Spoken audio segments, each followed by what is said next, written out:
Pod leader. Working models who are working. Captions crunch. Pod leader. Conspiracy theory. Top model math. Pod leader. That's not very elder. Pod leader. So nice to wear.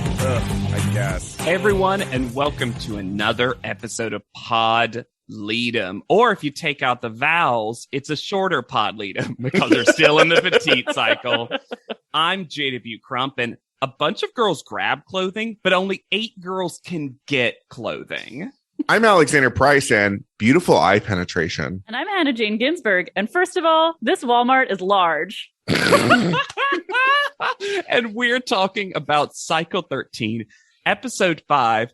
Take my photo, Tyra. Blurp. What a weird... I mean, it kind of tells you at least what the episode's about a little. Not really, though, because when you read it, it looks like, take it from my hands.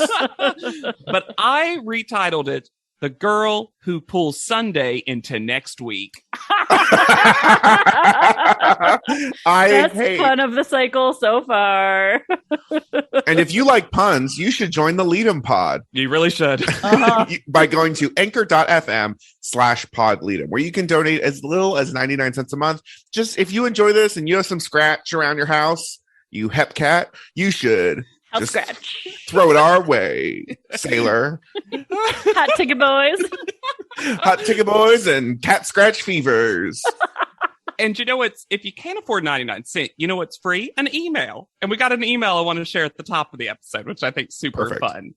Because in a previous episode, I asked our listeners, like, hey, did this petite cycle mean something special to you? You know, if you were 5'7" and under or whatever.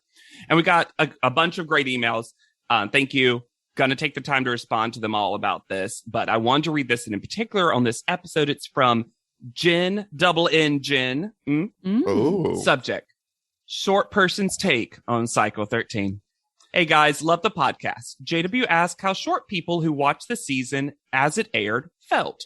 I'm a 27-year-old 4'10" woman who's been this height since elementary school, so I consider myself an expert on the different kinds of condensation? No. Condescension. Condescension. I am very sweaty all the time. I know about condensation. Like at Alexander, we're talking about Jen. Oh, sorry. Sorry to make it all about me, Jen. Anyway, that word short people might encounter. I think you might have thought that I would have been offended watching the cycle as it aired, but actually that's not the case. I don't have any hot takes. It's just that the way these girls are treated sometimes is so over the top that it's impossible to take seriously. If you never saw what the girls look like and only listened to the show's dialogue with the heights bleeped out, you'd think these girls couldn't function in a normal society. It's hilarious. Also, I'm going to say, Jen, that is a hot take. Yeah, that is a hot take. Yeah. Also, I just finished Mr. J's book to keep myself occupied while on sick leave from work this past month. Not COVID. I loved y'all's episode about it, but I'm absolutely shocked that you didn't talk about what, in my opinion, is the most egregious part. The anagram was literally impossible to solve. There's an extra letter in the solution that wasn't in the anagram. He had literally one single job. Thanks for making and putting out the show. It really brightens my week, especially during a pretty hard time in my life. Best wishes, and hope y'all are doing well. Thank you, Jen. Yay! Thank you so Jen, much, hope you're Jen. feeling better. Love a puzzle nerd. Yes, absolutely. Before we get into the episode proper, I need to read out loud what the description of this episode is, because it's not what this episode is. The girls must work extra hard to stand out, literally, when Tyra wraps them up in vibrant fabric. How are they literally standing out? How does one literally stand out? You could go and literally stand outside. You could step out of a doorway and hold on to it like Sean Patterson. I think when I hear the phrase stand out is a Goofy movie where Powerline does the stand out song at the top, and it's the thing Max is doing to make that girl dog. Are they dogs? They're dogs. Anyway, yes, they're dogs. Yeah. Yes. Yeah. Previously on, I didn't have a lot for, but I loved Jennifer full body hugging herself after when Lulu is sent packing. Like, Jennifer is always ready at a moment's notice to hold her body together as if her insides are about to become outside of her. I really think it's funny that the pun moratorium has also extended to the previously on. Well, like nothing, no judging puns, no previously puns. If we can't say a short pun to a girl's face, we're not saying it. Yeah. No, they need to know that they're being mocked. Also, I really love that even within the competition, the girls who are taller, according to the show, have an edge. They're like, better. Lily was 5'7". How did she not make it to the end? There's a hierarchy that we've created from Sunday to 5'7". When they arrive home, it looks like Erin arrives alone because we just see a shot of her wandering. Yeah.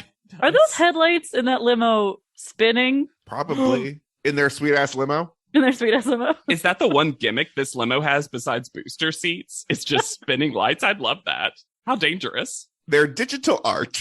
I knew. As soon as I saw this, I was like, Alexander is going to have a full field day. All the events. Because the fonts, it's like we're telling the three little bears in fonts. Because one is too big, one is too small, and one is just right. It's right. Fine. It's fine. It's fine. Tension, dynamic, and altogether a different photo than we've ever seen.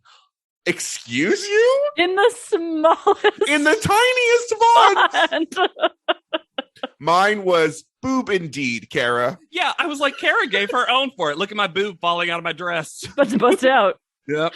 Kara does assess the digital art by saying, I'm just glad it's in the house to remind me every day of how awesome I am. And that's the last reminder we'll get of Kara in this episode. Yep. This is also the moment I realized there were cocktail umbrellas around the digital art. Oh, yeah. Oh, yeah. It's Carnival. Hannah, did you not notice it? I did not notice them. I did not. I was too caught up in the fonts. I think Hannah might, for her own mental and emotional safety, not be seeing everything in this house. She sees an episode later. It's true. Because again, when you couldn't see the hard candies, I thought later, after when I was listening to the episode, I was like, was Hannah protecting herself? I was protecting myself from then on. Yes. Although now I can't get away from the vases full of those like Saturn-shaped candies. Oh my God. Can I pitch something for the digital art? I think it should be busty, but not busted. Ooh. I'm on fire, y'all. Jennifer, Kara, Brittany, and Erin have their own version of The View. They sit down to start the conversation. Isn't Erin like literally in the Hasselback chair also? Yes. I think she's a little bit more of a Meghan McCabe type, but yes. Not there to make friends. The emergence of Erin is coming up. When she says that Brittany and all of her millions of wins, Brittany has had one was two. a group win. Yep. And the fact that it's actually, it feels like even more of a punch from Erin because Erin won when Brittany should have won last week or the week before. Yeah. So it's just like, why are you competing with Brittany, Erin? Like, I get it. Brittany's good at this, but now she knows where she stands. I do think that before the bottom two placement, because of the wins and because she's generally pretty plausible as a model, I think Brittany is a front runner right now in everyone's minds. Like, I think she's definitely someone that everyone's like, oh, she's good, doing pretty well. We don't have a shield from, we have these other kind of people that we know we're worse than, but Erin's already thinking about like the top four. Tyra Vault now with an extra sound of the safe closing in addition to the alarm. Pile it on, baby. Stack them up. And when this Tyra mail was read, I had such a fear. I did. I had the same fear. I'm going to tell you right now that I know what you were thinking. The Tyra mail said, sometimes you only have a minute to make a second impression. And I just wrote, oh God, not Sean again. Yep. Was also worried that he would be back. Yeah. Thankfully, while the wordplay in that Tyra mail is not bad, I would put it in the top for like Tyra mail wordplays ever. It has nothing to do with what happens. Nothing to do with what happens, and Brittany's math brain can't handle because she immediately screams, "A second? There's only 60 of those in a minute, 60 minutes in an hour, 24 hours in a day." Like her brain she just starts singing Rent. Yeah. I don't want to skip over the fact that Ray moms a Lulu note into existence, because Ray grabs this note from Lulu and then just like, "Here, this is just for you, Ashley." I also don't want to leave too quickly from the fact that Ashley, now that she no longer has a partner in gaslighting, has no storyline. Well, I would She tries to give herself one, and it's just, I have no experience, but I want to win. And I'm like, honey. No one here has experience except Brittany. Well, they don't give her a storyline, but I would argue she becomes the narrator for this episode. There is a lot of Ashley, to the point that I was like, oh, is this heavy foreshadowing for the end of the episode? And it kind of wasn't. I love Bianca saying that last panel was a triumph for me. And I was like, middle placement, such a triumph for Bianca. I did enjoy her Mr. J impression, though. Yes. You keep giving me fierce. I need pleasant. Love that read. So we go to Warehouse 3, wherever we are now. And y'all, the show does not give Sam Fine the credit that he deserves. They force him into a Tyra 2 list of Iman and my friend Tyra. And even the contestants in their interviews are like, this guy is a big deal, but the show won't let us find out anything relevant about him. No. So Sam Fine is, I mean, let's just start. He was adopted, grew up in a mostly female household. So he literally would tell his sisters, "I will pay you $2 to let me style your hair." Oh. And that he basically had to concoct, and he and his sisters had to make their own makeup because there wasn't makeup for women with deeper skin tones, which kind of becomes his whole thing. He began working as an assistant with Fran Cooper and Kevin Aquan, and he met Naomi Campbell at a fashion show. And shortly thereafter, she called him at his cosmetic counter and asked him to work with her on People's Magazine 50 Most Beautiful People. So that Tyra 2 list of a thing very specifically was not a Naomi Campbell. And most importantly, I think Bianca has his book, which is definitely Fine Beauty, Beauty Basics and Beyond for African American Women. Which basically taught the makeup industry and just like, you know, the world in America how to do makeup on different skin tones within the like umbrella of black skin. He was Mary J. Blige's makeup artist. He seems from his Instagram to be Paula Patton's full-time makeup artist now. And for JW's enjoyment, his first makeup job for Essence magazine was with Jack K. Harry. Y'all, okay. Side note. There was this amazing trailer for like this Beyond Salem, which is a kind of a storyline or spinoff from a soap opera. I don't follow soaps. I apologize for the soap opera listeners, but it had everything I needed. Why?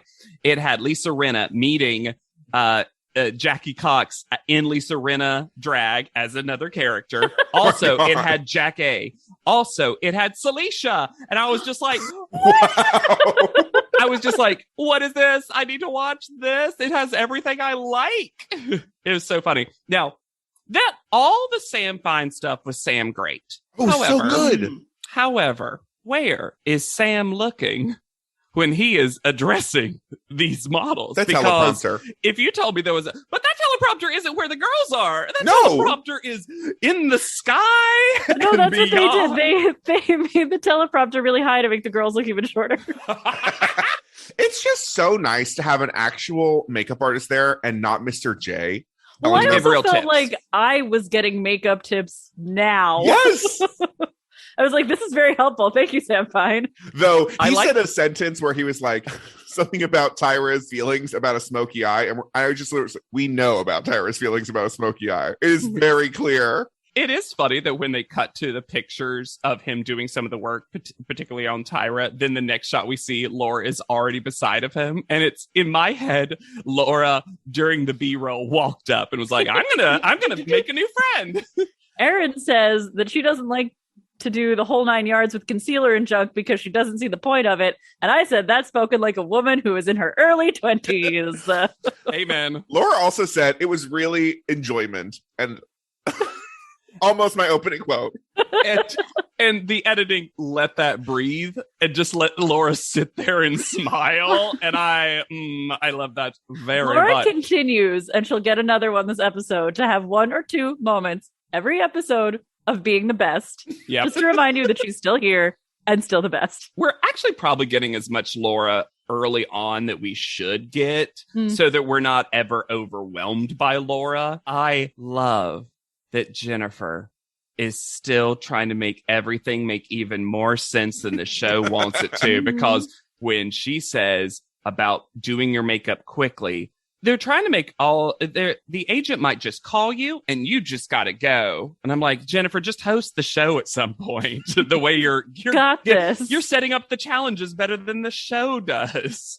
They are told by Sam Fine that they basically need 4 products: concealer, bronzer, mascara, and gloss. And I'm pretty sure that bronzer becomes a smoky eye is the idea. It's like, what was nice was like, if you're low on money or low on space, these 4 things you can do your entire face with. Which is great advice. Again, it's about quick, it's about inexpensive, and we're about to get to inexpensive.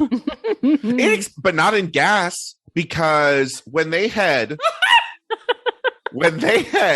to the night Walmart. So different than the daytime Walmart. I'm going to open a club called Night Walmart. I looked up what Walmarts were open in LA County at this time. The closest one would have been in La Quinta, which is at least 3 hours away from where they were, which is why they showed up at 1 o'clock in the morning. Yeah, this challenge is supposed to start at 6 a.m. It just took them forever to get there. The editing is so bad for this meeting because Ashley says in a talking head and we see his wife. And then the next thing is like, Nigel's like, let me introduce you to my wife. And I'm like, well, that was the opposite of a reveal. Conspiracy theory. That is not Chrissy Barker. That is her twin sister. And they're playing a trick on Nigel. They really don't seem to like each other. Yeah. She also got a demotion. Well, here's my question.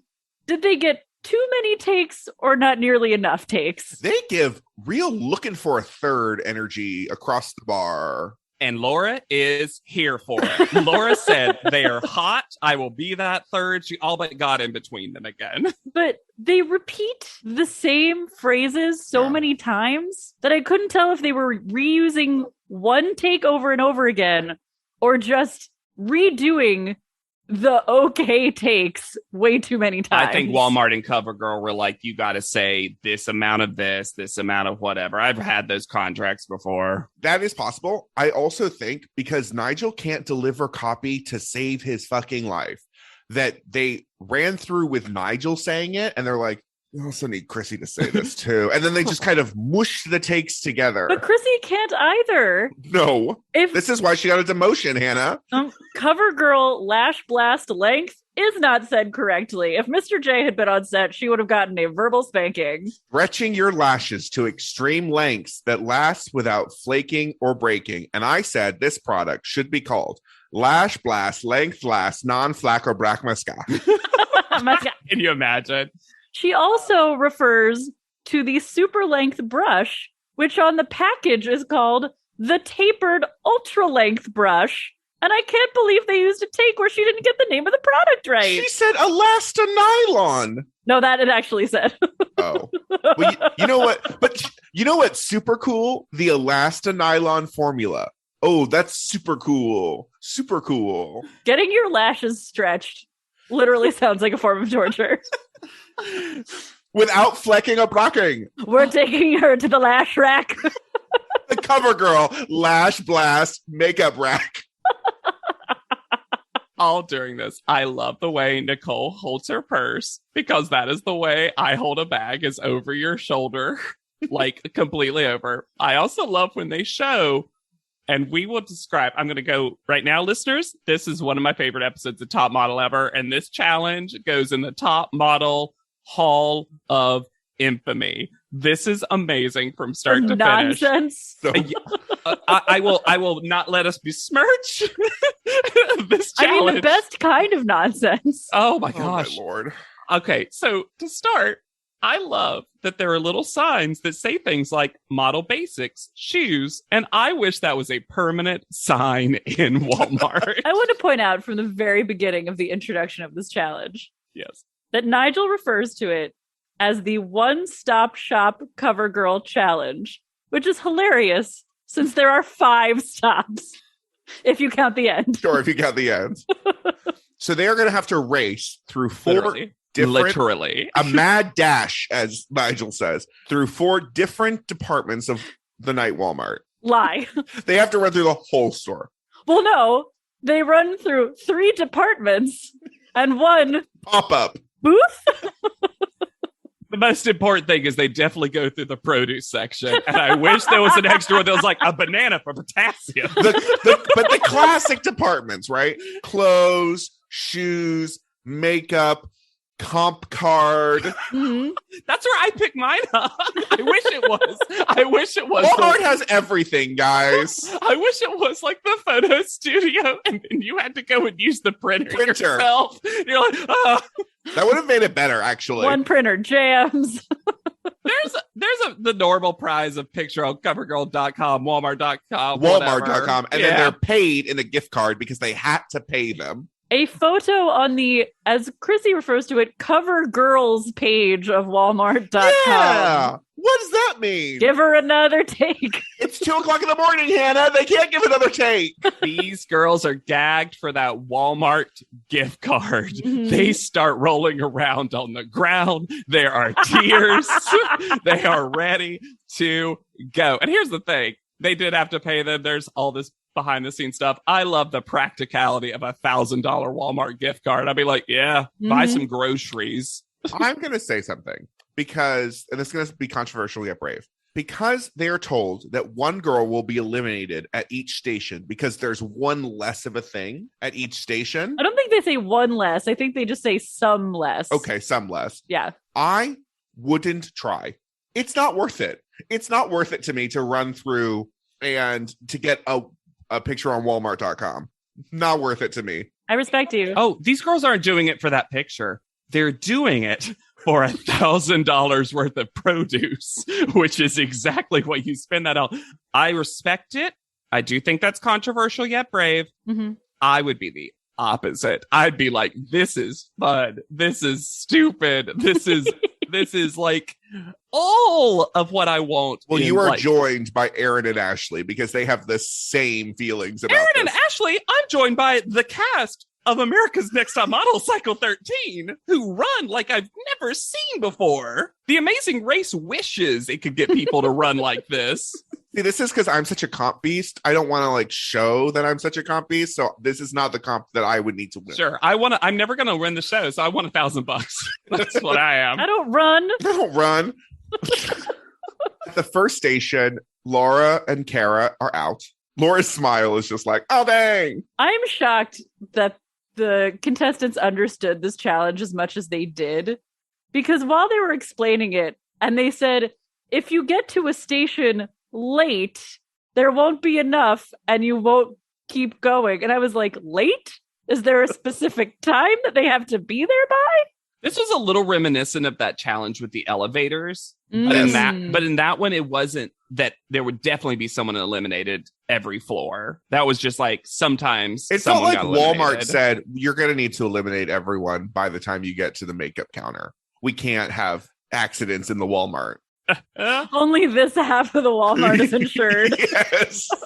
So this is when Aaron becomes full Jessica Wakefield. Elizabeth is God. Elizabeth is a husk on the floor behind Aaron, who her pulling Sunday's arm. She dislocates her shoulder. Tries to murder that 5'3" contestant. Because even if you argue, oh, Aaron was falling, she had to grab onto someone. She is so tiny. It is so funny to me. And they keep cutting to talking heads of Aaron where she's saying, you don't race to be nice. And I'm like, this is not legal race behavior. If you're just in a foot race, You can't grab people. I'm going to set this up, y'all. Aaron said the word race so much. There were a few times that I was like, how are you going to finish that sentence, Aaron? How are you going to finish it? And I know it's because of the makeover they gave her, because she looks so Aryan. I wish you were running this race, Hannah, and saying, this isn't legal race behavior. Guys, there are understood rules to racing. Well, I'm accepting her premise. Of rules, yeah. You know what, though? It's full of villain energy, but I love that Aaron's like, I'm going to win. Oh, I'm sorry. You wanted to not win $1,000 from Walmart? If she followed it all the way through, That's my thing. I would be giving her less of a hard time. If she won, then fine. Well, not even that. If her behavior stayed consistent all the way through. At the second station, Nicole and Jennifer are out.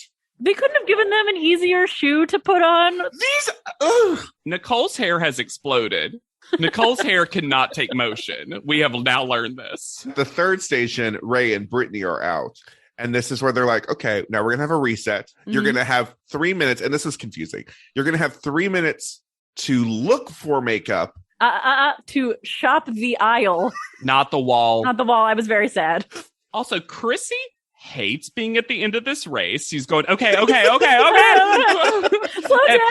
The visual of Brittany running with just one shoe on is so fun to me, especially since they do an extreme close-up as if she's Cinderella. Yes. Oh, so funny. And then do they line them up to do the last part of the race? Because it looked like they were standing in a straight line next to each other. Maybe. Also, this begins a conspiracy theory I have. Ooh. Ashley says that she's getting pushed and shoved. We don't have the footage of her being pushed and shoved at any time. That's Sunday. Sunday is getting shoved out of the way. I believe it. That tackle when they find that basket, Alexander. Maybe, I'm sorry. maybe. Everyone got shoved.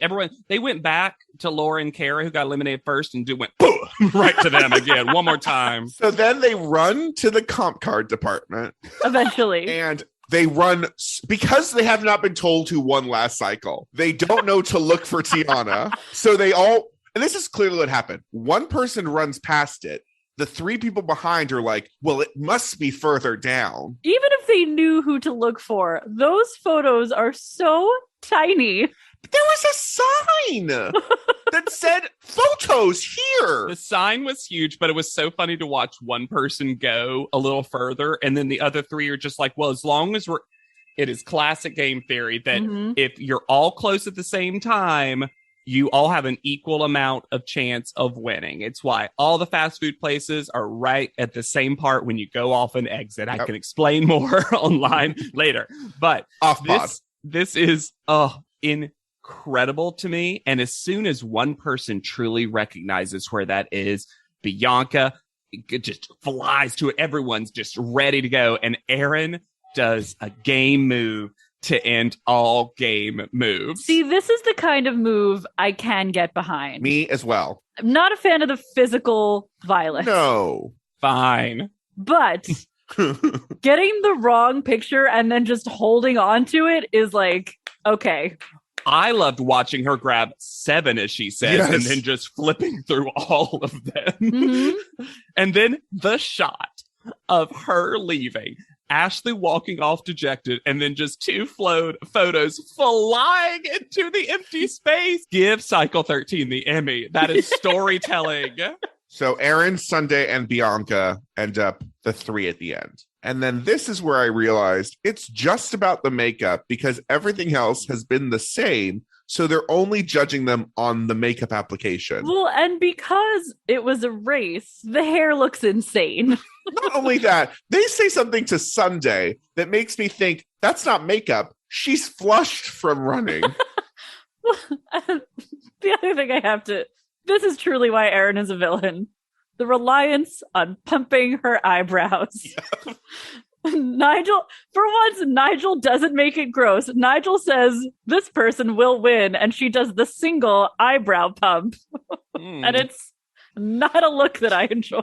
She's so activated when someone says something about winning, because this happens later on the photo shoot too. As soon as she hears a good thing, those eyebrows are ready to go. So Sunday, beautiful cheeks, not enough gloss. Erin, good but bland. Bianca, incredible lashes, which seemed like the challenge, but too much coverage. Bianca should have won this, right? Yes, because I'm not mad about how it turned out, but Bianca should have won. She did Lash Blast, no Flacker Brack. Yeah. Flacker Brack. Flacker Brack mascot. I mean, but it's nice to see Sunday win something, because who knows how often Sunday's going to win. Well, and we get the most adorable Sunday sermon. I'm like too excited. Like right now, I'm just too happy that I won. My mom's going to be so freaking happy. We come here like every 5 minutes. I knew there was a frickin' coming. I loved it. We got a frickin' from Brittany too. Before we move on from this particular section, I do want to give Ashley her due, because we shit on Ashley a lot. She does a decent British accent for Nigel. Agree. And she deserves the credence, because normally when people try to quote Nigel, it is what I would do. It is a train wreck of a thing. And I was like, oh, you fell into that really good, Erin. I mean, Ashley. See, can't even remember her name. Sure.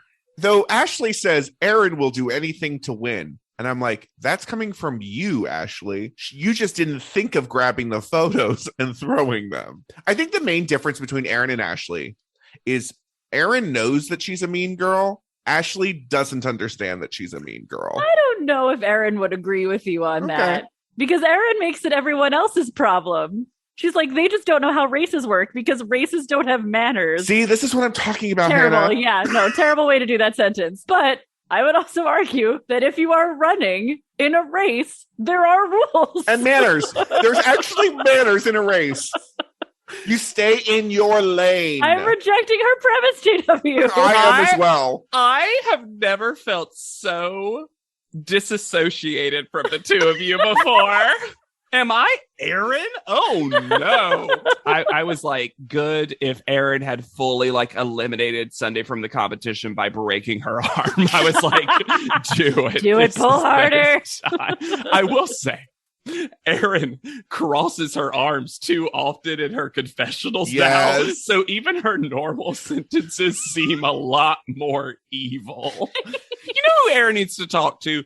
Ray. She needs like a gentle push. No, they can't ever be too close, JW. The world will explode. They're the same opposites. The screen just whites out. Ray is antimatter Erin. Yes. Ty Revolt. Kara says, oh, like the head wraps out in the yard. She says, strong, loud choice. We're going to have headdresses on like our statue out there. Cut to the Buddha, and that's the Buddha's hair, not a wrap. Headdress.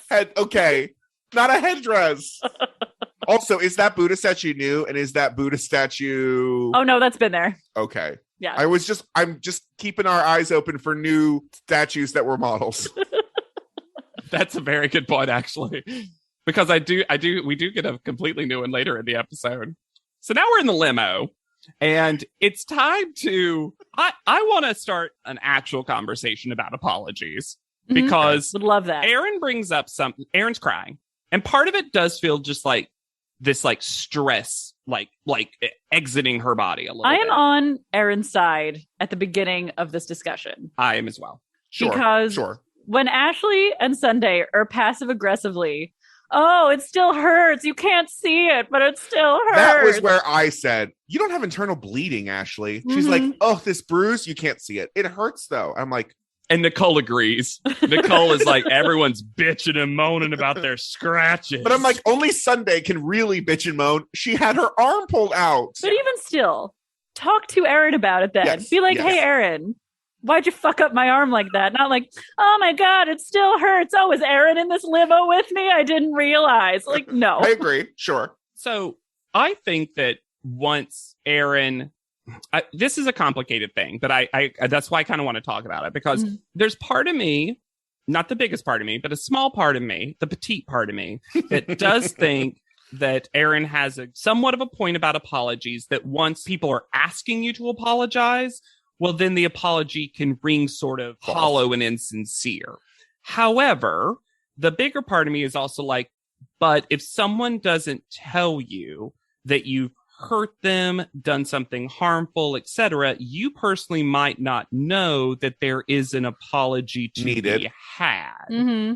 It's Yeah. kind of like celebrities. When some people, there's a lot of insincere celebrity apologies, a lot of them clearly written by PR teams, etc. But I do think that we're also too quick to say, you did a bad thing. You shouldn't have done that bad thing. Oh, you apologized? It's insincere. And I'm like, well, sure, but also to what end then? Because that person clearly was ignorant and didn't know they needed to apologize for something. You get into this quagmire a little bit of... Good word. Thank you. Of if you knew that you did badly and didn't say sorry, like that's also even worse sometimes.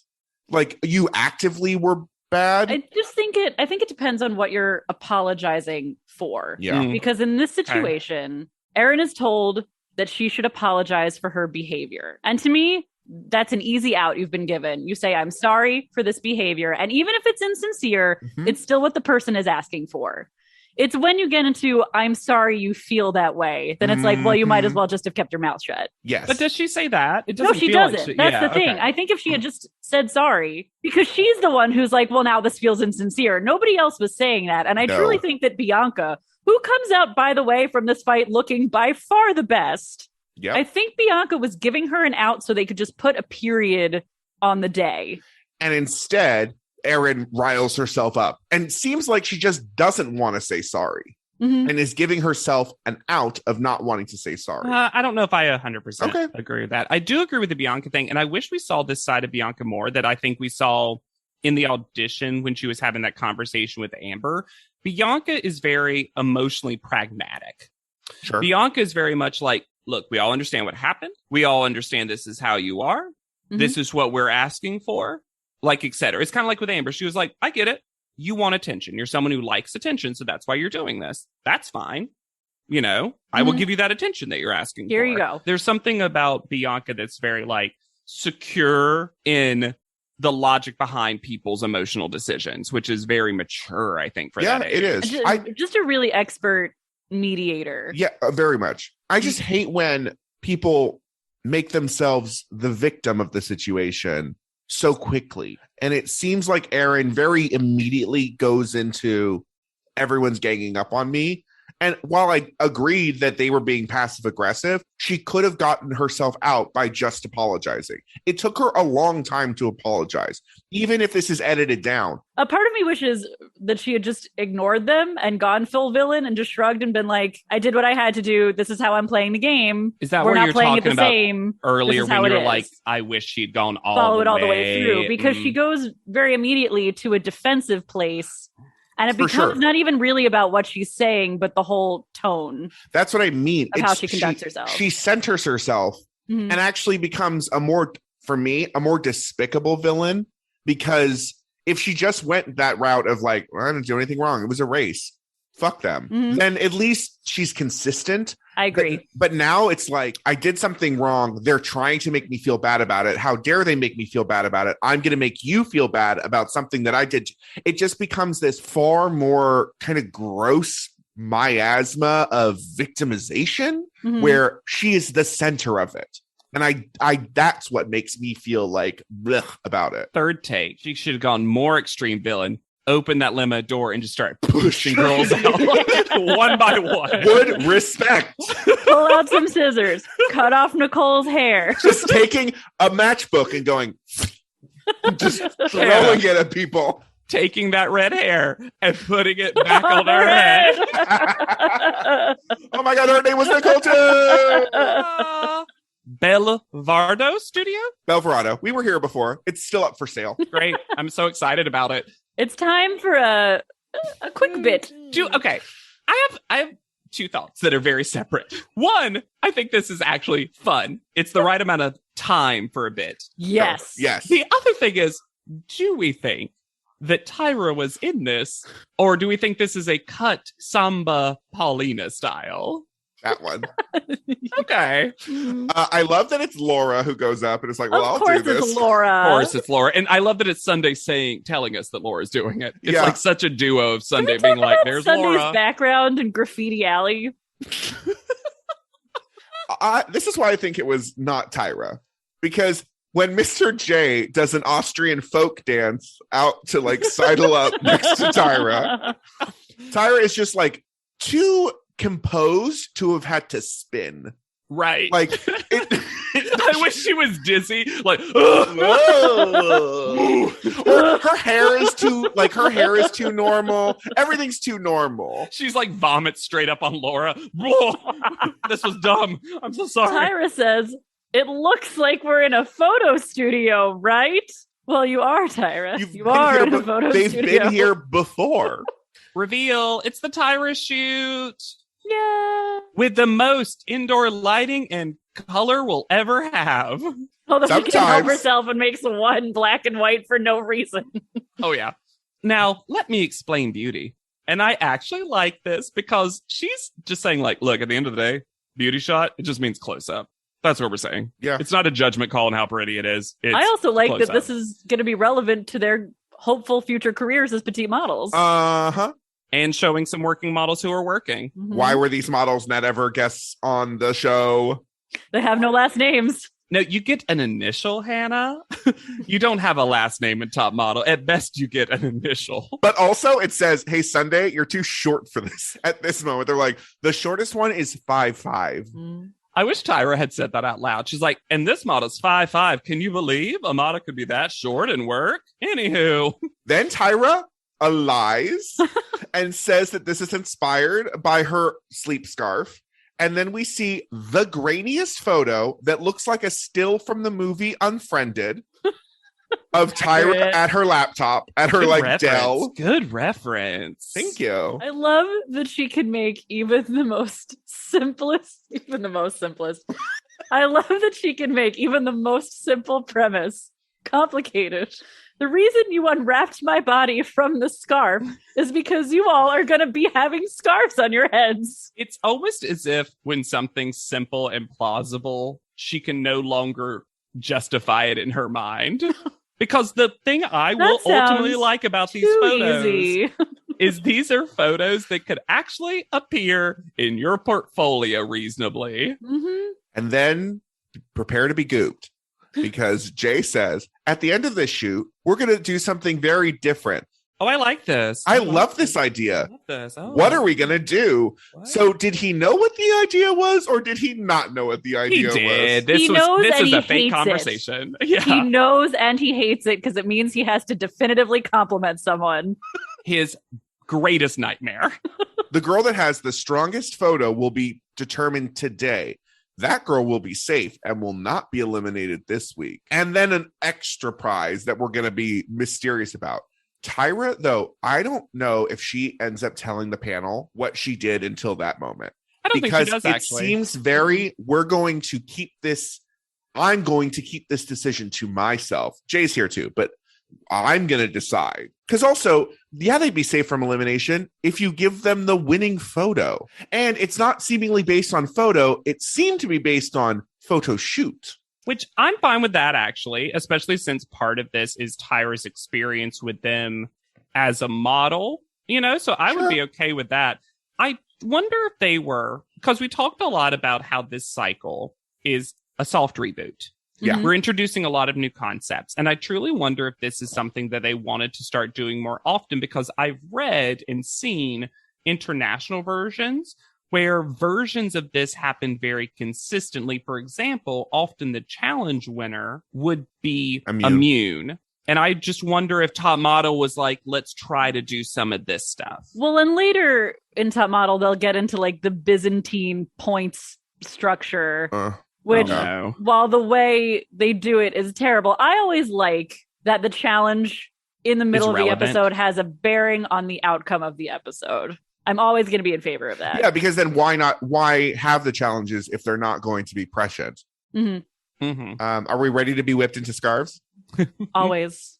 New behind-the-scenes person, Heather Curry, who has a daytime Emmy from doing Ellen's makeup on Ellen's show and appears to be basically Ellen's full-time makeup artist. Yeah. I loved seeing a ton of footage of Tyra having conversations about the look, the color of the scarf, how the scarf was going to lay on the model, and so on. Oh, that face you're giving me, Alexander. What did you dislike about this? It's not a dislike. It's a conspiracy theory about Tyra. Oh, do. Is Tyra colorblind? Because she's asking what the colors are. When she's like, is this indigo? Is this eggplant, plum? Plum? What is this? Indigo? This is my favorite Tyra. Always my favorite Tyra. Competent at her job, Tyra. I'm not saying she's not good on this shoot, except for one moment I would disagree. Is that why her stuff is in black and white and sepia? Maybe. I'm telling you, she doesn't seem to, because even if she's not colorblind, I don't think she doesn't know a lot about colors. That's actually, of all of our conspiracy theories that are normally such hot nonsense, I was like, that would actually make a lot of sense if she was, because my dad's very colorblind. My dad, like, he can't differentiate between red, green, and brown. Which is like the most common one, I think. It's a very common one, but his is very severe. And he's jokingly described Christmas as a blur to him because it's like everything is red, green, and brown during Christmas, like trees, couldn't tell you, which is very funny to me because he'll fully like see like a green car and be like, look at that brown car over there or whatever. And we're like, what? It's weirder when it's red and green because those to me feel like so very different opposite colors in a lot of ways. But oh my gosh, that'd be really interesting. But yeah, I agree with you, Hannah. This is good Tyra. And also it, again, similar to Cycle 12, it seems like they enjoy, faking it or not, I think the girls really enjoy working with her. And we see a lot of good interactions of her from a safety consent perspective, I feel like. I agree. My one issue is that I wish she had stuck to the brief that she herself outlined. Which part of the brief? Beauty shots or fabric? Beauty shot. Okay, good. Specifically. Yeah. Because when Laura, the first model to shoot, asks, what part of my body is in frame? That seems a very relevant and good question to me. And Tyra's like, we're always modeling with all of our bodies. And I'm like, that's not why she was asking, Tyra. Yeah, you just told her this was a close-up thing. You defined it for the audience and for Laura herself. I did not like Mr. J calling Jennifer Mama Chulo. What the fuck does that mean? I was so confused by that. Now, I just feel like he's trying to one-up Tyra's Miss Lady. He tried to get a Glamorly subscription, but he didn't want to pay for it. It's the free 7-day trial. Let me also say the malleability of the word miss was you could write a whole essay on it from this episode, because earlier in the race, Ashley goes, Miss Erin, running through people. And I was like, that's when Mrs. Bab. But now it's like Miss Laura. Like, it's very like, Miss can be either devastating or the sweetest thing to say in front of a person's name. No, some words, depending on how you use them, can be their exact opposite within themselves. That's how I treat the word honey. Honey. Okay, honey. I feel like yes, all of us just reiterated and or discovered that tone matters. Because in my head I was like, does everyone know this?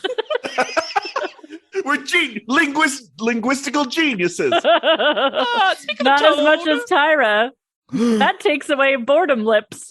Speaking of tone, though, Jennifer's screams did go sexual real quick. Yes. We talk a lot about the over-sexualization of the models, and like when people say it, it's not true. But when Jennifer was screaming, I was like, I'm uncomfortable. That's because Jennifer had to pull her own scarf when other people got other people to pull her scarf. That's not why it was sexual. It was absolutely not that. Also, Jennifer is fully a creative director when she's on set. She probably didn't let anyone pull her scarf because she's like, hi, Tyra, it's Jennifer. I'd like to lay down. I'm going to be screaming. I changed the scarf. It doesn't matter. Tyra, I brought this ladder for you to stand on. She hikes it up. Jennifer, Mr. J, you can take 10. Jennifer's on set. Thank you. Why is Brittany's face fully covered? This is like... How is this a beauty shot if you're going to fully cover her face? This is what I'm saying. I do love Tyra yelling model through the mishap, though. I'm going to start saying that to myself when I step in deep water by accident. Ooh, yes. So 4 inches of water? Yes. You know, when you like get that gross puddle the day after it rains? It's usually right by the curb. Had a model through the mishap. Did anyone else notice the table of shoes that no one wears because they're all barefoot for some reason? There's just, at one point, there was a table of shoes behind them. Oh, that's so odd. Joanna brought in shoes, and Tyra's like, no, they're short. They cannot wear them. Tyra gives us a new twist on an old favorite where she asks if Bianca's modeled the verb, but not the noun, which is normally the opposite. I did love that MIDI choir that dropped when Jay brought up Jesus. What are you going to be thinking about, Jesus? Tyra's going, Jesus. Here's my other problem with this photo shoot. Sunday gets a very clear bit of direction from Tyra, which is open your mouth a little bit. Does it, has an amazing photo. Bianca just gets yelled the word softer, instead of loosen your jaw, which would have been more helpful. What do we feel about these scarf bits that Jay did not want to be in on? I just don't think they share the interview frame anymore. That's how you know the relationship is really deteriorating. I actually gotta say, I like the fact that for a lot of her talking heads, Tyra was like vaguely recreating what she had done with the model. There was something like legitimately, again, this was a shoot of like legitimate fun ideas because I think Top Model's at its best when the ideas and bits are light. Sure. Now we are at the worst part of the photo shoot. So Ashley comes up, starts taking photos. Are you talking about the Oscar erasure? When Tyra says the girl I found on my talk show? Uh-huh. Wow. So Ashley gets 3 wardrobe changes, and it really feels like Tyra is trying to make Ashley happen until Ashley cannot happen. Because why would you say she is doing good and you wanted to spare Ashley's feelings when we just saw you yelling at Bianca to soften her face? Was it that Ashley can do 0 things and that's why you had to be nice to her? Why is Ashley so sensitive that she gets new outfits because that's what's going to make the photo? It just felt very strange and like producery. No, I like, we get the explanation and we'll talk about it later in panel from Tyra's words. And I kind of get the idea of when I've had to direct people and whether or not I've done a successful job is open to the interpretation of the audience and or actors and the rest of the production crew. But I definitely direct different people differently because based on my interactions with them and who I know them as people, sometimes different ways of creatively directing them like give different things back to me. And I just think that like her explanation later in panel, I don't know. I bought it. I did notice the first look they bring Ashley out in is very different from the rest of the photo shoot. She has very heavy and very bright eyeshadow. It's like bright pink and bright purple. She does have bright eyeshadow. And even looking at it, I was like, well, this seems not right. This seems like something got lost in translation. So when they did the first one, I was like, okay, this makes sense. The first one seemed fair. Mm-hmm. It was, my thing is, and I totally agree with you, JW, about like you direct different people different ways. But this is a competition where that luxury is not afforded to other people in these shoots. And Tyra has a vested interest and is a judge and executioner in a way that's not usually the case. I think that's a fair point. I'm surprised that she kept going after the second change. Right. And she didn't just try, because we've seen her sort of be like, well, this is the best shot I'm going to get. Yeah. Let's move on. Tiana, are you comfortable taking off clothes? It's too much. Like, yeah. So I really wonder if this was Tyra personally figuring something out about Ashley. That she's like, that she had a certain personal investment, maybe because she was the Tyra show girl. I think she did have a personal investment. And I mean, it really, makes sense. and wants her to be something that she apparently is not. Yeah. It's almost that if she's bad, it's on Tyra because Tyra was the one that seemed to want her on the show. I think that's fair, though. Yeah. I think that is probably what she's thinking. It also turns Tyra into Carrie Bradshaw. I couldn't help wondering. Actually, it was. And then I start wondering, was it the looser headscarf that was the problem? Or was Ashley not bringing it? Oh my God. But also, Tyra has spent too much time around Laura because she goes, but I'm frustrated. Steal. Steal. She did say steal. I mean, she said it in a way that even I was like, oh, too Southern. Dial it back, Tyra. Also, the best photo that comes out of this is Ray's photo with her child. No. Ray, Oh, that child, and also Ray in that photo. Mm-hmm. Gorgeous. why did Ray have to go to the alien abduction room again? Ice Palace, you mean? And before we leave the photo shoot proper, my new favorite captions crunch. Tyra, when speaking about Nicole, clearly does a Gollum impersonation. Uh-huh. And caption says, imitates elderly person. I love it when the captions make a judgment call on how accurate the voice work is. So Brittany wins, and we are told that her second prize is Yay. a photo shoot for TyraBanks.com with 2 male models she discovered. Mm-hmm. And then captions is great, but the Tyron was better because their Tyron says models Tyra discovered right after we heard it. Their names are Juan Munoz Hurtado and Gene Williamson. And according to the internet, they do not exist. Y'all, this bodes really bad for the male cycles because I don't think Tyra can discover good male models. The wolf was the same. We found nothing on the wolf. Mm-hmm. I think realistically, though, Aaron probably disposed of these models. I'm going to need to do something that is new for me, but will be great for the audience. Oh. Hannah and JW, you can see that I've typed in TyraBanks.com to the I search see bar. that, yes. Okay. When you click TyraBanks.com, it sends you to Tyra.com. And Tyra.com only has 5 pages on it. The first one is Smize Cream, of course. She's wearing her Brownies I Love You outfit. Creamy, dreamy ice cream. Find the yummy surprise inside. There is only one clickable link on this website, and it is to go to the Smize Cream store. Sure. Second page. She's back, and it's her swimsuit cover, Sports Illustrated from 2019. It says, "Thankful, thicker, and wiser, changing the game," and you guys get it. Changing the game and changing her name, which is, I guess, a reference to when she Banks. tried to make Banks with an X, X work. yeah. That never happened. Her model name. Yeah. Mhm. Her supermodel super self name? Then there's third page Model Land, a groundbreaking attraction. Literally, they are still literally breaking the ground. Discover yourself, get discovered. And y'all, these Photoshop birds on Tyra's face with these dead flamingos next to her. The one in her hand is the best one. Y'all, the audience, I hope this doesn't have a DJ Splits erasure thing, like when we told you to go to DJ Splits and that was private. Go to Tyra.com. These are excellent. This page, which makes the least sense, Yellow Love, I just can't get enough, Shine Brighter, Shine Farther. And there's nothing you can click through to anything else? No, only It's just Smize Tyra Cream. liking the color yellow? Yes. That's all it looks like. And then the last page, Miss Banks, Tyra the teacher, more than just the professor of the Smize.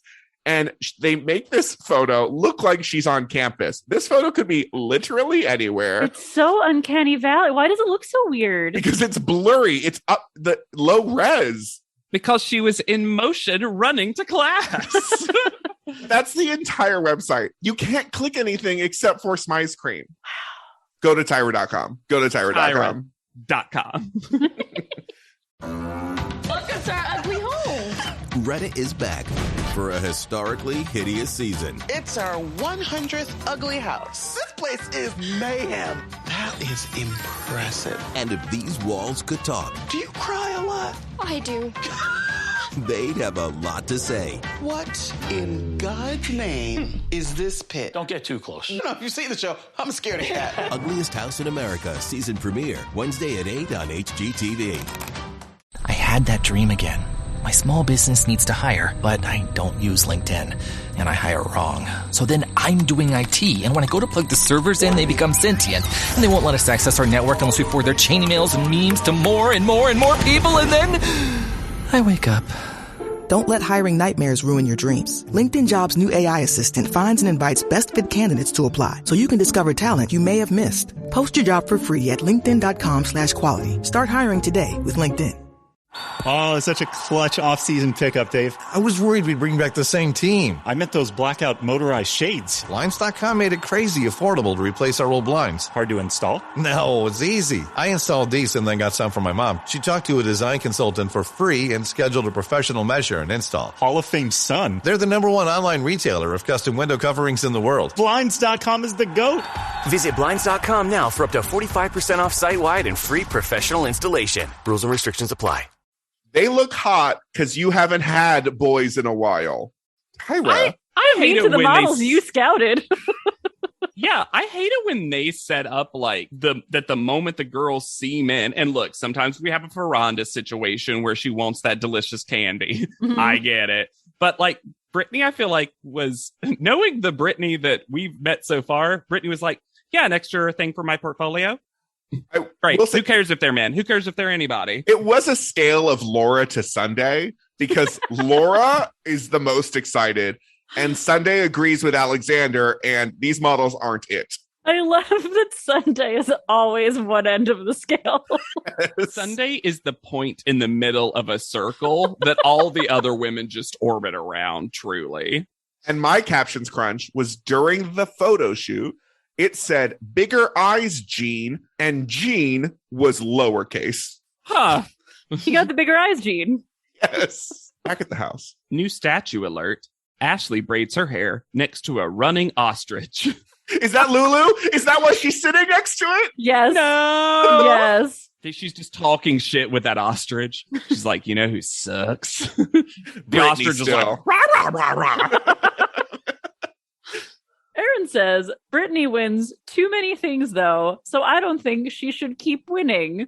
From the girl who told us that there were no manners in racing. Yeah, Aaron said redistribute the wealth, but just here, no, not in the world. I do like the idea of Aaron, the challenge wins socialist. It was like too much. Also, this is a weird energy, though, because as everyone else is freaking out about the elimination, it'd be kind of awesome to be Brittany. Oh, to yes. be like, you don't have to worry. She can wear anything she wants to panel. And does. Okay, as soon as we get to panel, I've never wanted to talk about outfits at panel more because this is a choice factory featuring choices. Before we get to panel, what is in Brittany's hair back at the house? What was in Brittany's hair? I don't know. Probably something else she won. She just kept winning things. I like the navy jumpsuit that Tyra's wearing at panel. I like it too, and I like the shoes. The yellow pump was cute. Mm-hmm. Hey, she's got that yellow love. The guest judge is China Chow, who is a 5'3" supermodel. And who I know because she hosted the short-lived series Work of Art on Bravo. I watched all of it. She was a very good host. It was a nonsense, terrific series. She was a good host for what was mostly a cringy show, in my opinion. Oh my God. There was just, you can't compare art to art. No. They tried it every week. It never worked, but it was great to watch. I kind of wish she had been a little bit more activated during panel because she seems like another good person who could have been perma judge. She should have been. Also, China Chow comes from like royalty. Her father was the owner of Mr. Chow restaurant chain, was an interior designer, actor. Her mother was a jewelry designer and American model in the 70s and 80s. Her grandfather, Ki Lin Tong, was the greatest grandmasters of Peking opera of the 20th century.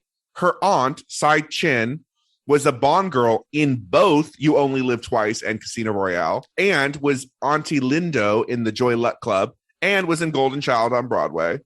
China Chow was a Maxim, like Girls of Maxim.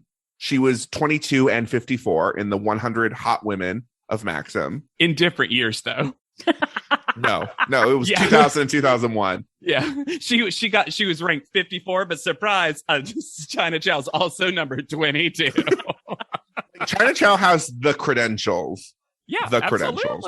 Absolutely. And Mr. Sexified Nigel Barker. Blurp. This is why Chrissy had to be on set. They're having an affair. Miss J also looks really good at this judging. And so the panel looks great.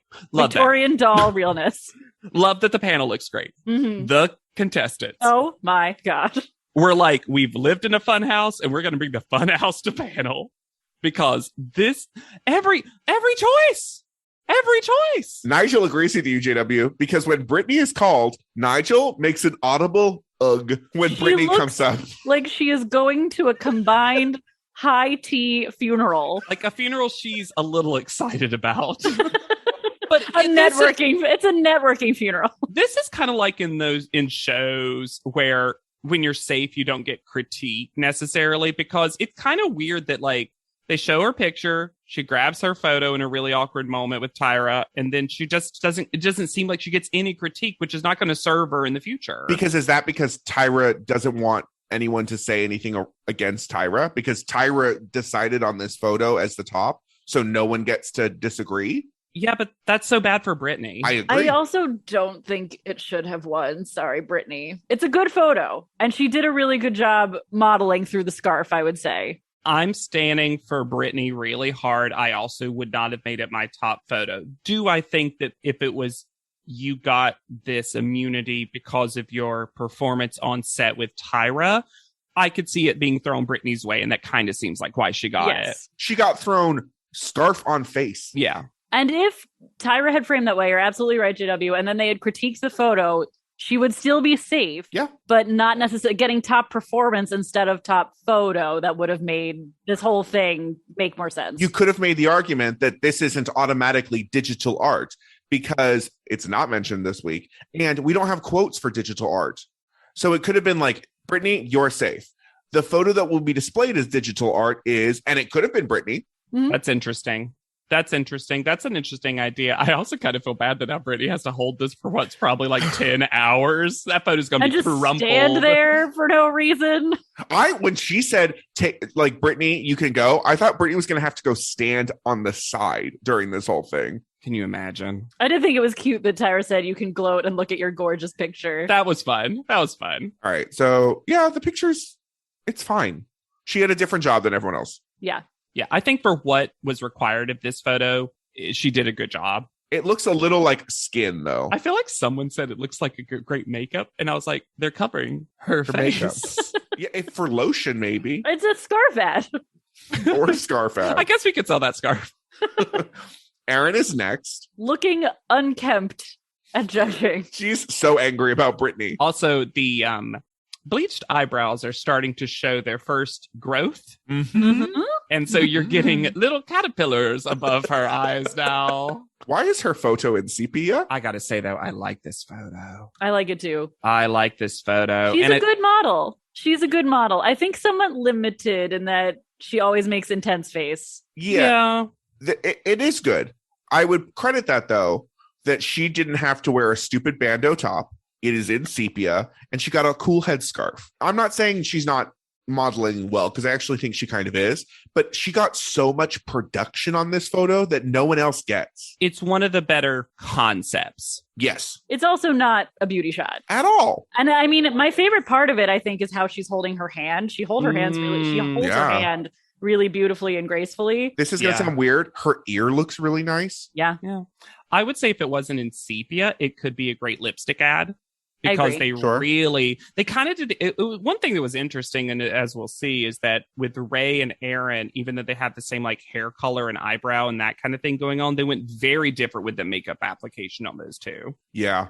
I just wish that we were all given the same treatment so that these look like they live in the same family. But the panel in Tyra is basically like, but you're not charming on set. Like, you need to have a conversation. Mouth, connect with the photographer. No, why does she have to open her mouth? She had all her talking with her eyebrows. But also, Erin might be thinking like, "Oh, I'm not nice." So maybe I don't know. I don't know if you know. I am charming you right now. Trust me. This is me on a good day. This is the best you're gonna get of Erin. Kara's 80s picture. I like Kara's picture. Now, I like this better than her one that got first call out. This isn't a beauty shot. How so? I don't know why they wouldn't just go closer up. I don't think that it's adding anything to see the top 7th of her boob. No, it doesn't make it. It looks better in close up. It doesn't look as crazy like hairstylist. That kind of what was it Avedon? Where when you go when you go to like a hairstyle shop, like a hair cutting shop. I don't know why I'm having, and they have those a salon, and they have those like the women illustrations, and they're all like, I do know what you're talking about. Yes. Sure. Oh, yeah. Okay, that's what this photo gives me, but only in the wide. On the close up, it looks great and normal. It's the like cropping, tipped over Marge Simpson hair of scarf. That being said, I love her face in this. I think this is Kara's face at its best. And I'm really surprised that they give this nothing behind the eyes thing, because I just don't think that's true of this picture. It's not my favorite, but she looks beautiful. I feel like this photo would get her work. It would. This is a great portfolio shot for someone like Kara. It also does not look like how she presents in person. Mm-hmm. No. Also, I don't know why I didn't notice it till this episode, but it's like someone turned the saturation up just on Kara's eyeballs in person. Yes. She has blue eyes, but not like, when I think of blue eyes, I guess I always think of like lighter blue eyes. She has like cerulean eyes. Yeah, like royal blue. Cerulean's a great way to put it. Like she has blue eyes, and I'm surprised it's never been commented on. Ashley is next, wearing the tiniest vest. Miss J saying, "What remnant bin were you rummaging through?" And I want you to know, this is how well I've learned you as a person. I wrote down remnant bin. Oh, I'm going to let Hannah say this because I know that she's going to say this, and I know she's going to start with Miss J. And I wrote that whole note. Because we're best friends. But I was like, I saw it and I was like, this is the most Don't you love how well you know me?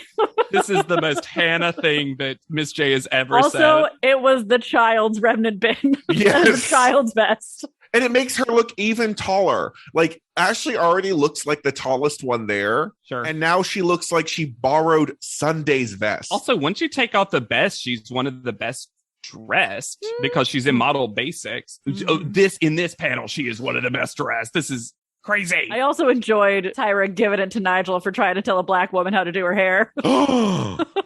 Oh my gosh. It'd be great in a high pony. Don't be asking no black girl with beef tracks to do no high pony. I love when Tyra just smacks something down like that. That's so great. I think it's unfair because I think this photo ends up good and it has nothing to do with Ashley. The scarf looks amazing in this photo. That's what I mean. Yeah, the scarf is stealing the shot if that's possible because it is a beautiful indigo scarf. It looks like she just got hit with like, and this is going to sound so stupid, hit with liquid water that has like gelled.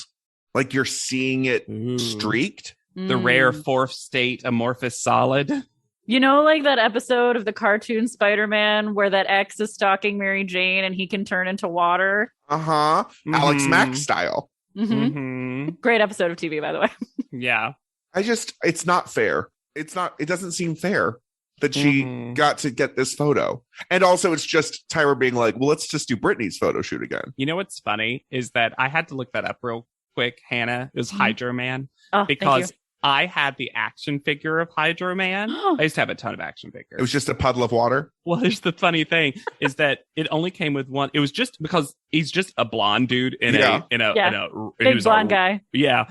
And then the only accessory that came with it was this open, like floody pyramid thing that you just stuck the whole action figure in as if the bottom of him was turned into water. And it was my favorite thing because it's so easy to stand up. Yeah, I honestly can't tell how much she's doing in this photo.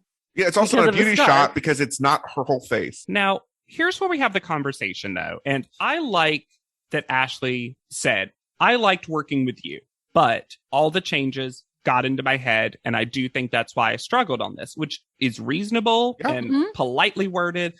And then I like that Tyra's like, okay, there's two reasons why people change stuff up when you're doing like creative direction. One is it just is not working for whatever reason. The other is the model is not working. And I didn't want to tell you that's why I was changing it, because I didn't want that to stress you out and defeat you. And I think this is whether or not that is something Tyra should have done and should have put in all that effort to make it happen. This felt conversational and honest in a way that Top Model strives to be, but doesn't always succeed in being. But isn't there an argument to be made that she didn't give Ashley a chance to get better? by telling her, look, you're really not bringing enough. And I know that. And there's a way that you can talk to someone without being harsh or just yelling at them by saying, you're not pushing through. I really need you to push on this one because we're just not getting it. Because to me, you're also cutting off an opportunity for her to actually know what's going on and adjust to the situation accordingly. Okay. And I don't think it is justified by the end of this episode. The way the end of this episode works out, it's not appropriate to what happened. But it's also not really on Ashley at a certain point because she didn't know to change it up because they changed up the creative instead. And just lied and said, you're beautiful. Yeah. Okay. It's interesting. I and it's possible, appreciate it's possible the conversation. If Tyra had done this, she would have shut down more. Like, you can't say what would have happened because it didn't happen. I think the conversation is good. I just feel like other people are not afforded the chance that Ashley is getting for a very specific reason. Mm-hmm. Yeah. Okay, I agree with that as well. I totally get that Tyra has an investment in Ashley similar to the investment she had in Celicia, probably. Yeah. Because there's this perceived relationship with Tyra. Mm-hmm. And then it becomes a value judgment on Tyra. Mm-hmm. Anyways, Laura is next. This is the note that I wrote down in all caps. Yes, this Laura outfit is classic, and she will find her moment every episode. This outfit is cute. I don't care. I would wear it. I think this is cute. Mm-hmm. And Jade, and if I had the body, I would wear it. My husband, literally, while we were watching, is like, I don't like this dress. I don't like this outfit. JW's going to hate it, and you and Hannah are going to defend it because it is cute. It is cute. And she's so proud of it, and she is so daring them to say anything bad about this outfit. Talk about reading me like a book. Now, all the stuff surrounding the reveal of Shadow contestant Wanda Sue is amazing. And now, I'm going to say two things about this. Generally, I find this cute, adorable, wonderful. I also agree with Tyra, where she was like, I think it's a fine outfit. I don't know that it's appropriate for judging. And that's what I say. Okay. That's my opinion on the outfit. Now, I'm going to say token Southerner, a thing that I feel like I'll only be able to get away with truly this cycle because Laura is the most Southern we've ever had somehow in a sea of Jocelyn's just and a Danielle biscuit of a woman. Yeah. But sometimes when non-Southern folks get so charmed by the fact that her name is Wanda Sue and she makes her homemade stuff like this, at some point, it gets a little, that word I couldn't say earlier, condescending. Mm-hmm. Like it gets condescending. It gets condescending because it makes me sweat. But I feel like this got just a little close to that without fully peeking over the line. And it's tough because Laura is so adorable. Yeah. That it's hard to tell how much is Laura being like them exoticizing Southernness and how much Laura is cute. Yeah. Yes. Well, I think it's revealed in private panel. I think they crossed the line in private panel. But I also think that Laura is just a little bit of a secret game player. Yes. And I think Laura's like, I want them to think of me this way. I get the vibe.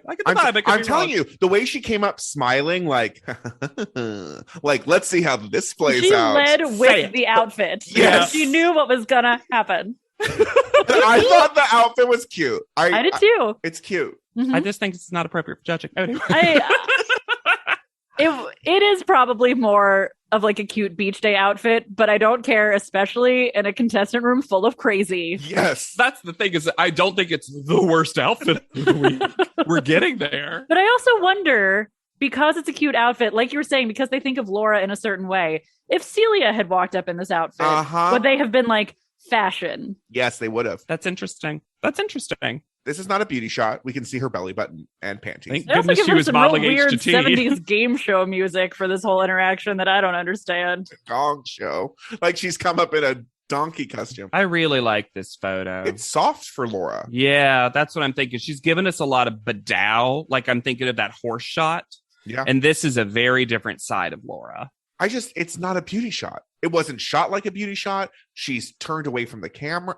It's crazy that I don't know. Her face is not my favorite. And I think it's that thing we've talked about before where her pupils are all the way in the corners of her eyes. Yeah. And I wish they were just a little bit turned more towards camera. I can see that for sure. It's not my favorite of the week, but I like the whole general vibe that she's bringing, and I love the curve of her body. Mm-hmm.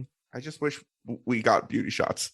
I agree. So annoyed. Y'all, I'm so happy for solo shots. I'm still getting like overcycle the previous cycles, like all group shot mentality. Sure. Yeah. Why do I have the note, the prop? Because Tyra pulled out her little tiny fan to demonstrate wind. Yeah, I don't like this storyline too of like Laura can only model when you put wind on her. Yeah, everyone activates when you put wind in their face. I do think Laura's a little bit more right now, though, of one of those wanting to feel what it's like to be a supermodel. And I do think she's got a little bit of that energy to her. And I do think that doing something soft was more difficult.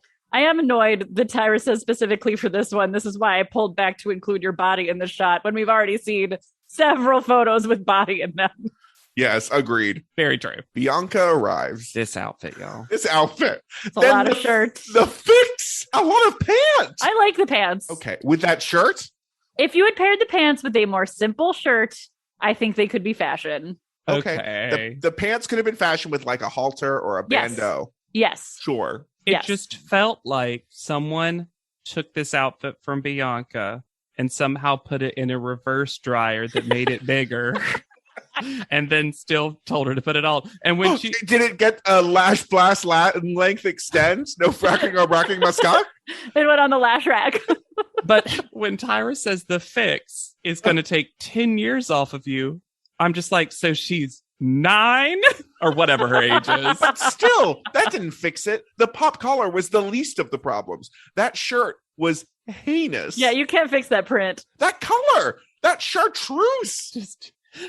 I feel like Bianca was like, I'm going home. I didn't get to wear this. This is a real Bianca top. This couldn't also be her best photo. I don't know, y'all. I don't know if, at least at this point in the show, Bianca is that good of a model. We just haven't seen a lot of things that are really successful from her. And I don't know. Why do we see her full body? I wish we could have seen her respond to a note about unclenching her jaw. Yeah. That's my biggest mystery. Mm-hmm. And it's very possible that she wouldn't have, and then I would know. Yes. It's not good.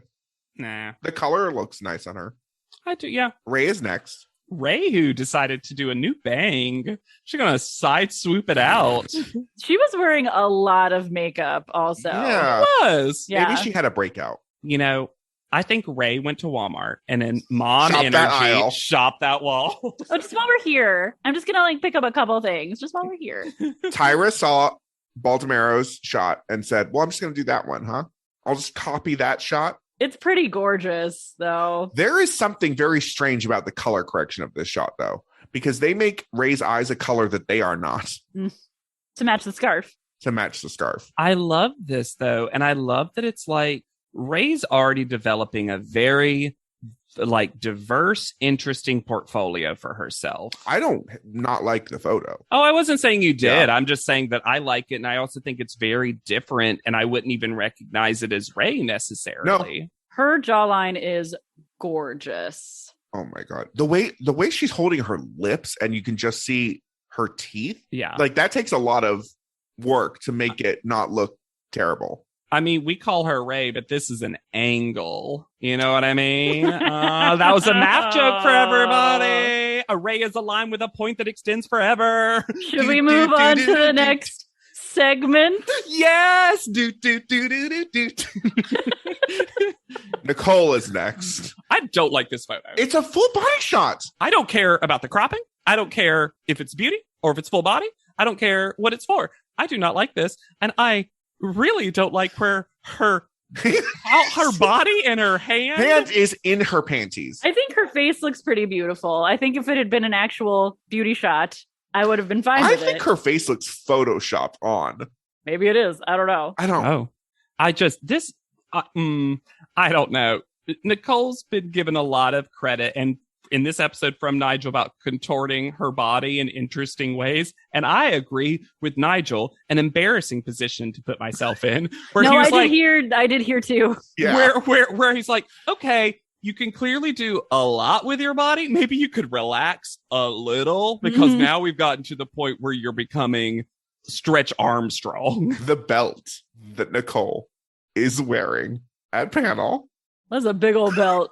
She won a backyard wrestling championship and just came from it. I It do like also it does not seem like something she would wear. No. She looks very gave her that? uncomfortable in this dress, and I don't understand why she wore it. I like her braid. I do too. I don't The think her braid is head goes cute. with her outfit, No. but her head looks great. I love that Miss J diagnoses that Nicole wants it almost too much. And she's like, Oh, you see my plan. But I'm not going to cry like Erin. I'm just going to want it quietly. You're right, Miss J. And also, let me describe to you in detail what I hate about every woman behind me. She starts, that challenge where they're like, why should you win and why should everyone else lose? She just launches into that unprovoked. She just pulls out a burn book I've been writing. from inside her belt. She takes off the belt, and the belt is the burn book. Oh. Sunday is next. Thank you. It's an actual fucking beauty shot. I'm going to say it right now. Sunday should have gotten first photo. Agreed. This was a great episode for Sunday. She won the challenge. Agree as well. She looks good at panel. Yep. And this photo is gorgeous. This photo is gorgeous, and she doesn't have wind. She doesn't have a whole lot of scarf. It is just her face doing the right amount of everything. And is doing what Tyra said about short models do beauty shots. And I'm like, you can't tell me she's not 5'8". Yeah. You Her can't skin, tell it all. her lips, her eyebrows, Oh my her God. neck, her shoulders, everything in this photo is flawless. She's smizing. There's activation in there. She took direction well. And she presents really well at panel, to your guys' point. I also love that she started doing this kind of winged eye moment for makeup, which kind of makes her stand out a little bit makeup-wise. And if she feels the need to cover her shoulders, because that's what it feels like, give me a fun jacket instead of a big old scarf any day of the week. Yeah. Oh, yeah. for sure. Thank goodness. But yeah, this was the one that I was like, this should have been first call out for sure. Oh, yeah. Jennifer is next. The makeup that they slapped on her eyes in this photo and the way they did her eyebrows, it's almost offensive. Y'all, I'm going to confess, I don't like this photo. I don't like I don't photo like it either. I think it is it's a combination for me of what they put on Jennifer and what Jennifer's doing, because there's something about it that's very contrived. That being said, I also think that she was trying to make this work by having the angles that they put on her face continue on maybe or something. But this is just, I can't see what this would ever be for. And how? And we've been talking about, it's not, this is not a beauty shot. You can see the body, whatever. She was never going to get a beauty shot because of the makeup. No. It's not beauty makeup. No. Also, this scarf wrapped around her waist where it looks like she's wearing nothing below it. There's some weird styling thing they did to Jennifer that they did to no one else that feels gross. I can't really explain it except they just gave her No, I got the same vibe, Alexander. I agree. don't think this is a situation of us being oversensitive. I think it's and I'm not saying you said you were. I'm just saying sometimes when we're critiquing this, because there's a lot of variables going on in every single one of these things that sometimes I'm after the episode, I'm was I being a little overcritical, oversensitive to certain things? But this is one where the vibe of this just in general is not good, and I really didn't need a repeat of her sex screams in panel again. No. And it felt, there was also a thing from Nigel, because he's like, this is your best shot ever, of, oh, you're turned on by Jennifer. Yeah, right? I didn't like that either. I like that Tyra gives her credit for being so fun to work with. Sure. Which is probably very true. And present and engaged, all of those things. Gives you options, probably. Yeah. And again, a big part of that is that Jennifer took over creative direction, let everyone take lunch, and her and Tyra worked solo on this project. I mean, to Jennifer's credit, I think Jennifer saw herself in a mirror and was like, well, how am I going to do this? That's what I'm saying. I think she was trying to make this work. Private panel. Kara is handsomely beautiful. Just like you.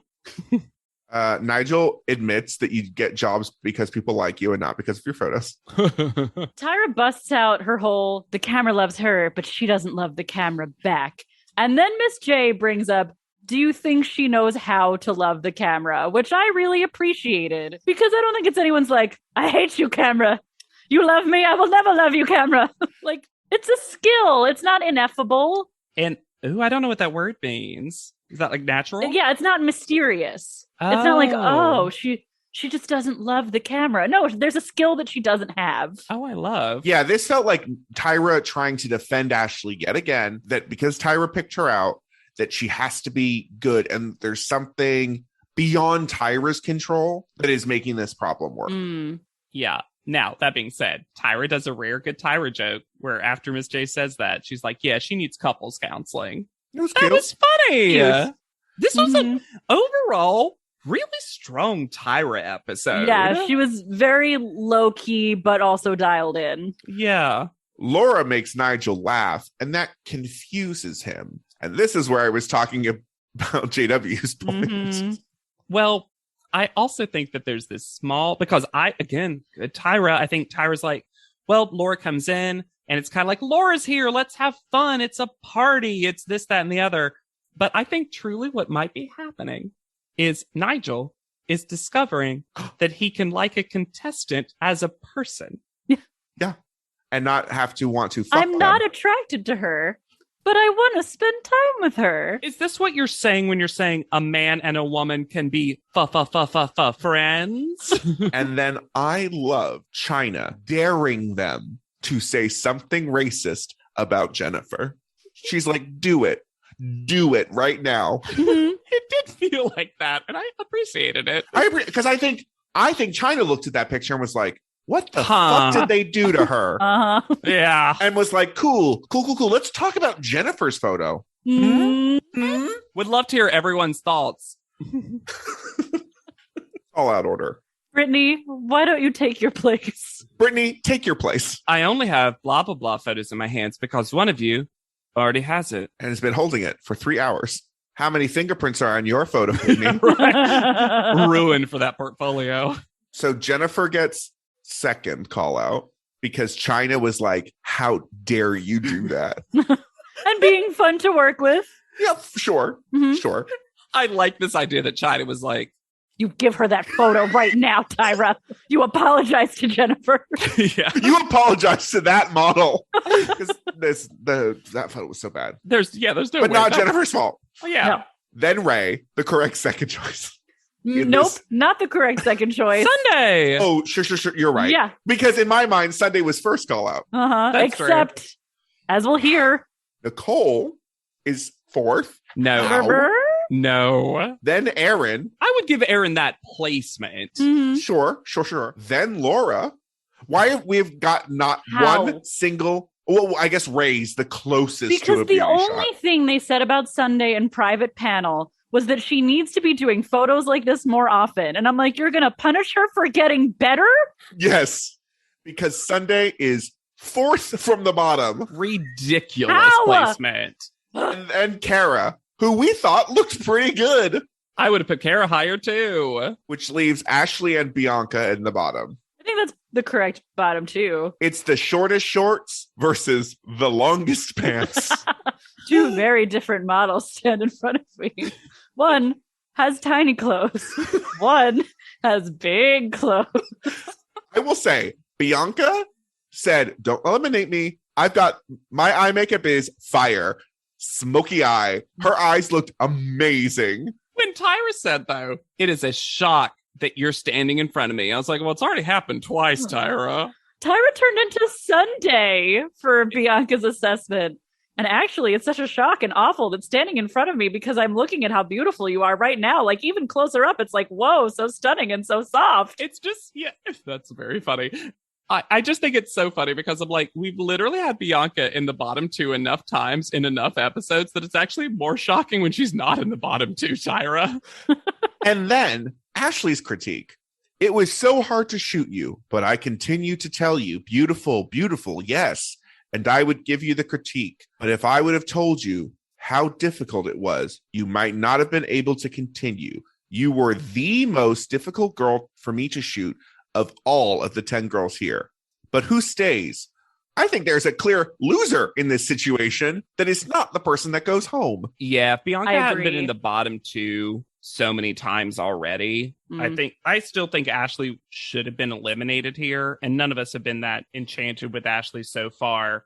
But again, it's rough in 4 episodes to be in the bottom two for the third time. Yeah. Bianca says not one word to Tyra. It is shocking on this show Yeah. to see Tyra hug a model who does not want to be hugged. Yeah. A reversal of everything we've seen before. I wouldn't want to hug Tyra in the situation either. You've been told that you're hard and mean, but then you're like, oh, you're so beautiful and soft. Bye. And I'm just seeing it now, right before I eliminate you. Like, what? There were so many lyrics, though. We heard so many of the Top Model song. Don't let no one say you can't do your thing. I mean, except for Tyra, who's eliminating you. My favorite is, do you want to be on? Tap my door. I do like that this is this somber thing, though, that we get. I don't know. I really like the song. This is another thing that I thought happened earlier in the run of Top Model that did not come until Petite Cycle. I'm going to say it, guys. I know we've covered 12 cycles of the show, but we haven't even started to cover Top Model because it happened. Everything we know that is Top Model is cycle 13. This is Pod Leadum, cycle 1. Yeah, right. Her name, while she was on the show, it seemed like she went by Bianca Richardson, but now she mostly goes by Bianca Chardey, Chardei. And Chardey? It's a great update. Chardey, maybe? Yeah. Apologies if I'm pronouncing it wrong. There's a lot of stuff. There's full LinkedIn profile. She's got a website, the Bianca Chardey. And I'm going to read a very short selection from the bio on that. America's Next Top Model alum, Howard University alum, lifestyle editor and Vanguard Nation podcast host for Monarch Magazine, media personality, activist, lifestyle journalist, motivational speaker, author of The Stylish Taste Bud. She's done a lot of podcasting, I've noticed. Oh, like all the greats. She's the founder and CEO of 27 & Co., a boutique media firm specializing in multimedia strategic marketing for fashion, lifestyle, and beauty brands. She's also been the founder and started a nonprofit, Love Yourself, Always Incorporated, an organization geared toward women and girls while attending Howard University is when she started it. And it's basically to increase self-esteem in young women through innovative and holistic activities. And it lists a bunch of those as well. And she's been on Black Page's Top 40 Under 40, Who's Who Amongst Young African-American Women in the U.S., Best of D.C. Washington, D.C. WKYS's 30 Under 30. She's got a lot of, there's actually a lot of blank under blanks, which is fun. She also, while she was at Howard University, got the Howard University Fashion Law Intellectual Award. And that's just the beginning. It seems like right now, based on her LinkedIn, the most recent thing was that she was a national presidential campaign surrogate for Tom Steyer in 2020.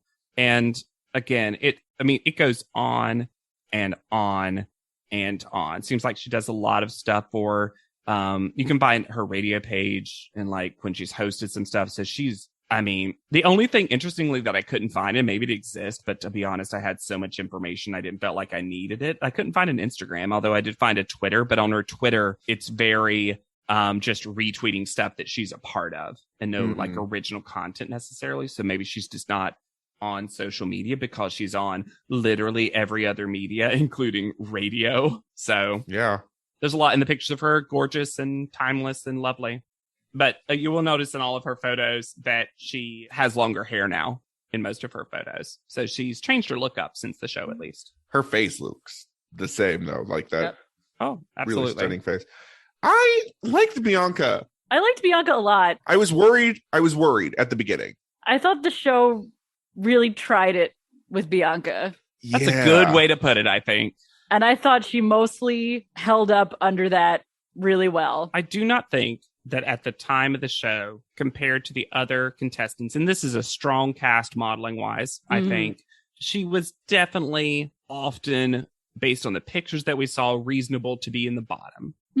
Sure. And I don't think her elimination was particularly unfair. I think the way the show treated her from a storyline perspective often villainized her in a way that, frankly, we didn't need from the show, because this cast is full of potential villains. They want it. Why force villainy on someone who doesn't want it when there are so many willing villains? Mm-hmm. Even Nicole, Nicole, who's just like ready to take that spot if one of them drops Nicole, out. Aaron, Ashley, Lou.